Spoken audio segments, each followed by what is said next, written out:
Please help us. Please help Japan. Japan is hurting. We're all hurting. The Prime Minister said that we have not been in the crisis that we're in since the end of World War II.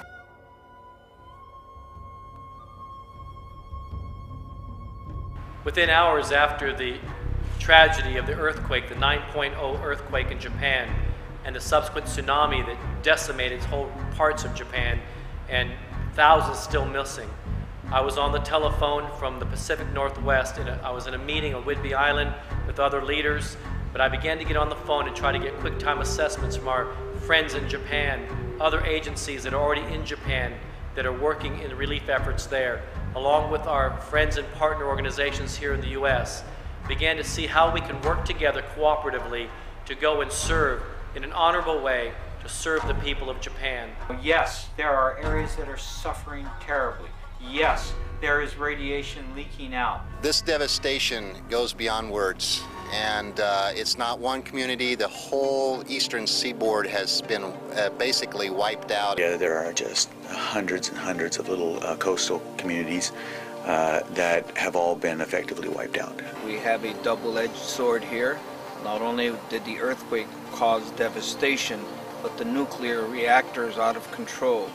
I don't know if you've seen some of the pictures, but occasionally you'll see a picture with a gray pole with a red flag on it. That is a body.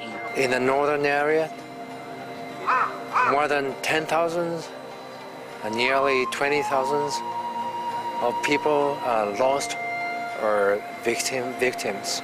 There's huge pressure right now because of the nuclear issue to pull out.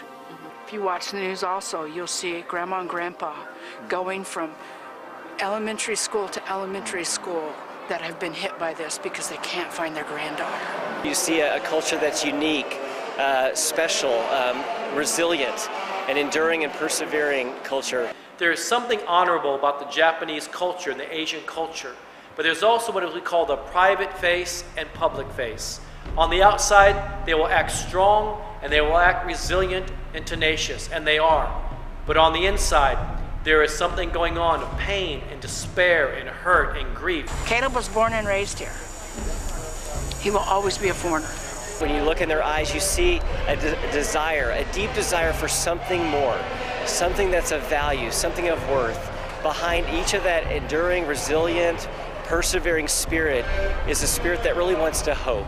So one of the things we need to continue to do is to bring in what some of our partners like Victims Relief Ministries and other chaplaincy organizations that deal with trauma and post-traumatic stress. The feeling of loss, the feeling of depression. They need somebody to reach out, and give them a hug. I mean, Japanese do not hug. I mean, they don't touch. We bow, and so the handshake, the friendly smile, a note of an encouragement. We asked the pastor, "What do you need?" One of the things they said is, "We need writing paper and pencils, and we would like to receive notes of encouragement." We need help. And as you can expect, they're a little overwhelmed at the thought of bringing in some of the evacuees. They don't have any idea what some of the complications will be, what the health situation will be with the evacuees. And so we have offered our assistance. This is far beyond what they could have ever fathomed.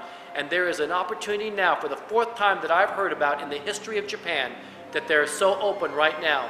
We need to come, again, to serve and to honor.